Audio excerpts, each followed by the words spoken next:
ይህ መልእክት በተለይ ለራይድ ሹፌሮች፣ ለሞተረኞችና ለላዳ ሹፌሮች ነው። በጣም ይጠቅማቸዋል። ተከታተሉኝ።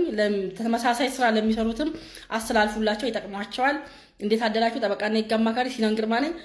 በዚህ አመት ብቻ ወደ 4-3 ጉዳዮች ተመሳሳይ የገጠሙኝ ነገር ምንድነው?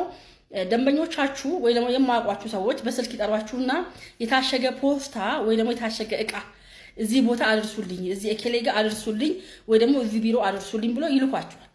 ከዛ በኋላ ይሄ ነገር ይዛችሁ ትሄዳላችሁ እናንተ ማለት ነው። ይዛችሁ ስትሄዱና ታቀብላላችሁ። ለዛ ሰው ስታቀብሉ ይሄ ነገር የታሸገው ነገር የተጭበረበረ ሰነድ ሊሆን ይችላል። ብዙ ጊዜ የተጭበረበረ ሰነድ ነው ይሄ።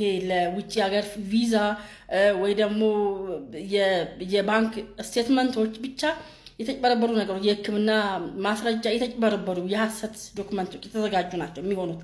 የታሸገ እቃም ደግሞ ይሄ አሽሽ ወይ ደግሞ የጦር መሳሪያ እንደዛ ነገር ነው የሚሆነውና ከዛ በኋላ እናንተ ይዛችሁ ትሄዱና ታስረክባላችሁ። ስታስረክቡ እነኛ ሰዎች ይያዛሉ። የተረከቡ ሰዎች ሲያዙ ማን ያመጣላችሁ ይባላሉ። ኤኬሌ ነው ያመጣልኝ፣ እኔ የራይ ሹፌር ነው ያመጣልኝ። ወይ ደግሞ እዛም ልትያዙ ትችላላችሁ። ስታቀብሉም ልትያዙ ትችላላችሁ። ስትመለሱ መንገድ ልትያዙ ትችላላችሁ።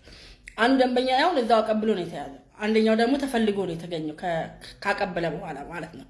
ስለዚህ አሁን እነኛ ሰዎች እናንተ ነው የሚያጋልጧችሁ፣ ያስረከባችኋቸው ሰዎች ማለት ነው።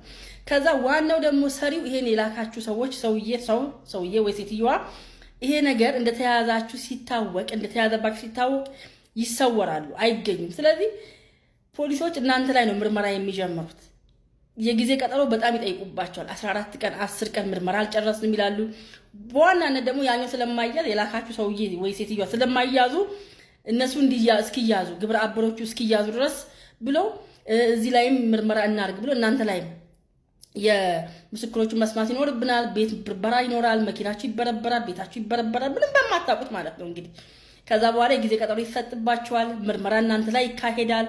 ከዛ ያ ግብረ አበር ነው የሚባለው። ምክንያቱም እናንተ ተባባሪ ናችሁ ወይ ደግሞ ተሳትፋችኋል የሚል ጥርጣሬ ነው እንጂ የሚኖረው መጀመሪያ ላይ መርማሪ ፖሊሶቹ ወይ አቃቢ ሕጎቹ የሚኖራቸው እናንተ ጀስት ስለመላላክ ብቻ ነው ብሎ አያምኑም። ችግሩ ያ ነው። ስለዚህ ያንን ሰው አምጡ ነው የምትባሉት። ያን የላካችሁ ሰው ደግሞ ይሰወራል። ስለዚህ ያ ሰው የተሰወረ ሰው እስኪገኝ ድረስ ምስክር እስኪሰማ ድረስ ፎረንሲክ ሄዷልና ከፎረንሲክ እስኪመጣልኝ ደብዳቤ እዚህ መስሪያ ቤት ጽፌያለሁ ደብዳቤ እስኪመጣልኝ ብሎ መርማሪ ፖሊስ በጣም ረጅም ቀጠሮ ነው የሚወስድባችሁ። እናንተ ማረሚያ ቤት ሆናችሁ ዋስትና ሳይሰጣችሁ ማለት ነው።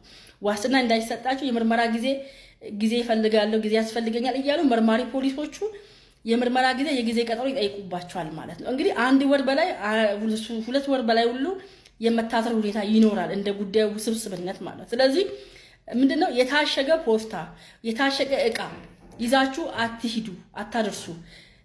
ፈቶ የሚያሳያችሁ ከሆነ ቼክ አድርጋችሁ እንደገና አሽጋችሁ ይዛችሁ ሂዱ። እቃውንም ፈታችሁ ቼክ አድርጋችሁ እርግጠኛ ህጋዊ እቃ መሆኑን አረጋግጣችሁ ይዛችሁ ሂዱ ለማለት ነው። ለሚመለከታቸው ጓደኞቻችሁም አስተላልፉላችሁ። አመሰግናለሁ። ደህና